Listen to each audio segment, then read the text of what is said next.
Tudo bem, amigos? Como é que vocês estão? Bom, a gente está numa fase agora que a gente voltou a fazer vídeo jurídico para o canal. A ideia é fazer mais ou menos uns 3 por semana. Todo dia tá muito difícil.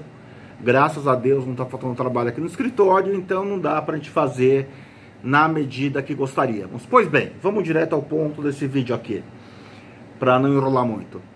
Todo mundo viu a notícia do vendedor de uma loja de veículos premium em Campinas, que no dia 14 colidiu uma Ferrari de um cliente da ordem de 4 milhões de reais.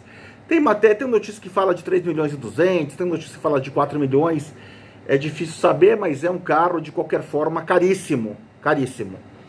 E de acordo com o vídeo, pelo que dá pra gente perceber no vídeo, parece que o rapaz estava um pouco além da conta em termos de velocidade. Que é algo que uma perícia tem que mostrar, não dá para ficar pré-julgando ninguém. Pois bem, o que eu queria falar com vocês aqui, meus amigos, é da gravidade disso. Porque, como eu escrevi num artigo que deve publicar daqui a uns 2 ou 3 dias no News Brasil, se por um lado o judiciário brasileiro é meio leniente em relação a dano moral, bem leniente, para falar a verdade, é frouxo, sabe, mão de alface para punir quem causa o dano moral. Por outro lado, dano material é dano material, meu amigo. Você bateu uma Ferrari do seu cliente, você tem que indenizar o seu cliente. Daí você pode me perguntar, mas Papini, e o seguro da loja? Olha, eu receio dizer que a seguradora não vai pagar fácil. Talvez até pague se for demandada e perder o processo. Olha, vamos lá. Quem trabalha com direito securitário sabe do que eu estou falando. Seguradora não gosta de pagar seguro de veículo premium, mesmo quando o acidente, o roubo, acontece dentro de uma situação de normalidade. Agora, a seguradora vai olhar um vendedor que acelerou além da conta e bateu o carro do cliente, sendo que não era para ele estar guiando daquela forma, não vai pagar, não vai pagar. Se o lojista, se o cliente processar a seguradora, pode ser que a seguradora pague, mas, como regra, a seguradora não vai pagar. Bom, o rapaz, o vendedor, está numa situação jurídica bem complicada mesmo. Talvez ele tenha que trabalhar a vida inteira dele para reparar esse dano que ele causou. Mas eu queria falar uma coisa mais grave para vocês, clientes que deixam veículos premium em loja, tá? E isso principalmente com o veículo premium, porque olha, nenhum vendedor vai pegar um Palio que está consignado, sabe aquele Palio 98 caindo aos pedaços? O vendedor não vai pegar esse Palio 98 caindo aos pedaços e falar, nossa, agora eu vou sair para tirar chinfra com o carro do cliente, com o Palio 98. Mas com que carros o vendedor faz isso? Com Ferrari, com Mustang, sabe? Com veículos premium, com aquele veículo que o sujeito sai à noite e impressiona uma namorada, ou pelo simples prazer de dirigir um carro desse nível, que é uma coisa realmente muito prazerosa. Já tive a oportunidade algumas vezes na minha vida de dirigir esse tipo de carro e realmente é algo muito prazeroso.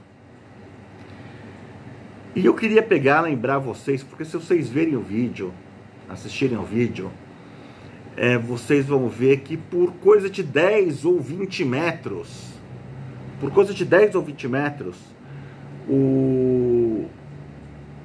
a Ferrari não atingiu um transeunte.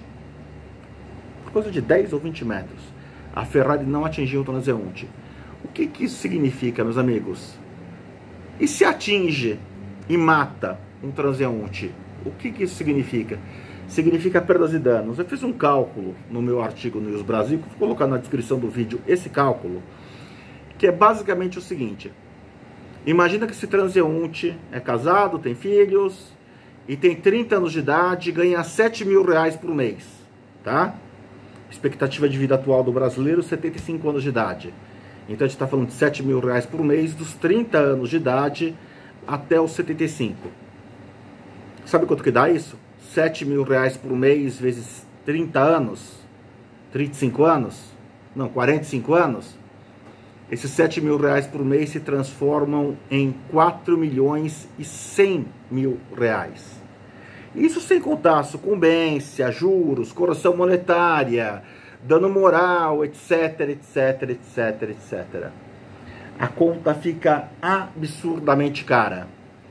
E meus amigos, com esse tipo de ação não tem para onde você correr. Tá? Se você é o dono do carro que se envolve numa situação dessas, não tem para onde correr. Algum advogado pode falar, não tem solução. Não, não, não, não. O trabalho que um advogado bom e responsável com o seu trabalho tem que fazer numa situação dessas, chama-se damage control, tá? É gerenciamento de crise, gerenciamento de danos. Qual que é o primeiro trabalho? Correr para fazer um acordo. Antes da ação ser distribuída contra o seu cliente, corra para fazer um acordo. Para se compor de uma forma juridicamente válida com a vítima. Existem formas de você fazer isso. Porque assim, eu vou dar um exemplo, tá? Primeiro eu quero falar uma coisa importante para vocês. Esse tipo de demanda, eu já tive algumas no meu escritório, onde eu estava pela família da vítima. Gente, esse tipo de demanda é o sonho de todo advogado. Todo advogado sonha em ter uma ação dessas. Eu diria que hoje essa seria uma das pouquíssimas ações que eu faria sem cobrar, se fosse necessário, 1 centavo de entrada do cliente. Porque uma ação ganha. É difícil falar isso no direito, né? Quem acompanha meus vídeos sabe que eu não gosto de falar é uma ação ganha, mas é uma ação onde a chance de êxito é muito, mas muito alta. Então, assim, e daí eu vou dar um exemplo contrário. Eu tive o caso de um cliente meu, também é a mesma coisa. Ele tinha um carro especial, um Mustang, tá? E daí ele saía no final de semana para visitar a namorada no Rio de Janeiro, deixava o carro no estacionamento da academia, ia até o aeroporto. O manobrista, em dado momento, se ligou e falou, opa, peraí, eu posso usar um Mustang. Esse manobrista, no final de semana, atropelou e matou 2 pessoas. Na época, eu aconselhei esse meu cliente a fazer um acordo, ele não quis, ele ouviu o conselho de um criminalista, um conselho ruim, a meu ver, mas ele ouviu o conselho de um criminalista, e, bom, resumo da ópera, resumo da história. Esse meu cliente hoje deve 6 milhões e meio de reais para a mãe das vítimas. Já teve várias penhoras online, já teve carro penhorado, etc. Deve 6 milhões de reais para as mães das vítimas. E com um detalhe, as vítimas não ganhavam 7 mil reais por mês, tá? Você fala, puxa, papinho. E ó, eu vou dar um detalhe pior ainda para vocês. Por que que é importante você fazer um acordo? Agora não adianta discutir, meus amigos, o que é certo, o que é errado. Cada vez mais o Poder Judiciário civil tem se mostrado muito parecido com a Justiça do Trabalho. Isso é aquele tal do juiz querer fazer justiça, ainda que seja à custa de um terceiro. Porque, de fato, o Código Civil ele fala que se a culpa for exclusivamente da vítima, não há indenização a ser paga, óbvio, né?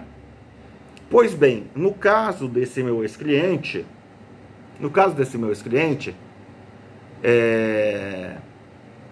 ficou provado, o motorista, o manobrista da academia, ele foi absolvido na ação penal, porque não é que não havia prova da culpa. Provou-se na ação penal a ausência de culpa dele e culpa das atropeladas, das vítimas, que estavam andando no meio da avenida de madrugada, de costas para o tráfego. E detalhe, ele não estava numa velocidade excessiva, estava dentro da conformidade com aquela avenida. Se não me falha a memória, foi na marginal do Tietê ou dos Pinheiros, ele estava coisa de 70 por hora, dentro do limite, inclusive. Apareceram 2 pessoas na frente dele. Mesmo assim, o judiciário pegou numa linha meio Robin Hood, sabe? Olha, de um lado tem o rico, do outro lado tem o pobre. que mesmo que tenha feito besteira, tem que ser indenizado. E é fácil indenizar quando não é do seu bolso que sai o dinheiro. E o judiciário determinou que o meu cliente tivesse que indenizar aquelas pessoas num valor X, que após 20 anos dá quase 6 milhões de reais. Então, se você, no caso hipotético dessa Ferrari amarela, se tivesse matado aquele transeunte, se aquele transeunte ganhasse 7 mil reais por mês, é o tipo de ação que, se demorar 5 anos, esses 4 milhões se transformam em 6, 7, 8 milhões. Olha, eu vou falar uma coisa, como advogado, você pega uma ação dessas, eu não tenho nem pressa para que, porque esse tipo, vou falar mais uma vez, esse é o tipo de ação que todo advogado sonha em ter. Valor alto da causa e réu, devedor, o possível devedor, com condições financeiras. Essa é a ação dos sonhos, tá? Valor alto da causa e devedor que tenha condições financeiras. Então, meu amigo, se você é cliente ou se você é advogado de alguém que está nessa situação, o conselho a seguir é: resolva a demanda. Resolva a demanda. Ai, Papini, mas o Eike Batista, o filho do Eike Batista, parece que... Bom, eu não conheço detalhes do caso, mas parece que o ciclista que ele atropelou, ainda a família foi condenada a indenizá-lo, alguma coisa assim. Bom, primeiro que eu não conheço detalhes do caso. Segundo, o que eu sei é que a maior parte de vocês que estão assistindo esse vídeo não tem a condição do Eike Batista para pagar advogado no processo.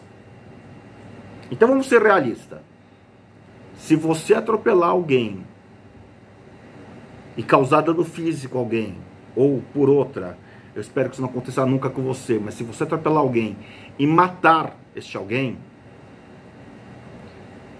lembre-se, você vai perder o processo. A probabilidade de você perder o processo é gigantesca. O que você tem que fazer chama-se controle de danos, tá? Contratar um advogado que eventualmente faça uma defesa que venha a ser necessária, até mesmo para você, até mesmo para estimular a parte a fazer um acordo, mas tenha em mente que você tem que fazer um acordo, porque o valor da dívida pode chegar no ponto que mesmo que você tenha uma Ferrari, você pode quebrar, tá? Eu não sei se vocês sabem, tem dois tipos de proprietário que tem Ferrari. Tem o proprietário que tem Ferrari, que tem muito, mas muito dinheiro, o cara tem mais de 100 milhões de reais, e tem aquele carro que representa 2, 3, 4, 5% do seu patrimônio. E tem um tipo que não é tão incomum de proprietários de Ferrari, que é aquele profissional liberal, existe, médico, advogado, que ganha bem e se aperta financeiramente muito para comprar um carro desse nível. Eu conheço advogados, tá, que fizeram a alienação fiduciária do imóvel que moravam para comprar um carro de R$1,5 milhão. Então você olha o sujeito e fala, pô, o cara é bilionário, o cara tá dando com um carro de R$1,5 milhão, é, porque ele tá pagando prestação do apartamento dele. Se dá algum problema, às vezes o sujeito tem um carro desses, nem seguro faz. Nem seguro faz. Porque não tem, porque um carro desse, um seguro anual de um carro desses, dependendo do seu perfil, etc., idade, sexo, entre 50 e 150 mil reais por ano. Olha, se o sujeito que comprou essa Ferrari é alguém que está pensando em ser rico, eventualmente aquela Ferrari para ele é um instrumento de acesso a camadas superiores da sociedade, e eu respeito isso, daí é um motivo importante, interessante, para que essa pessoa pense em fazer um acordo rapidíssimo, tá? Porque essa pessoa tem condições de ficar brigando no judiciário por 3, 4, 5, 6 anos? Tem. Mas fatalmente, quer dizer, eu estou pensando na hipótese, esquece, a Ferrari não matou ninguém no acidente, né? O acidente não matou ninguém. Mas se tivesse matado alguém, tá? Se tivesse matado alguém, daí você tem que pensar em fazer um acordo de uma maneira muito rápida. E um conselho que eu posso cuidar, meus amigos, não deixe carro consignado, principalmente carro premium. Não deixe carro consignado em loja. Principalmente veículo premium, tá? Porque é o veículo prêmio que tem esse apelo, sabe? Do manobrista, do motorista, do sujeito do lava-jato, querer usar para fazer graça. Não deixe veículo consignado em loja. Se for deixar, pelo menos se certifique de que essa loja tem um bom seguro contra terceiros. Tem um bom seguro para veículo de terceiros. Lembrando que normalmente o seguro de terceiros é para uma condução normal, da loja até a blindadora, da loja até o lava-rápido, para um eventual furto, para um eventual assalto. O seguro não vai cobrir uma condução irresponsável do vendedor da loja, tá ok? Por hora é isso, um grande abraço e até o próximo vídeo.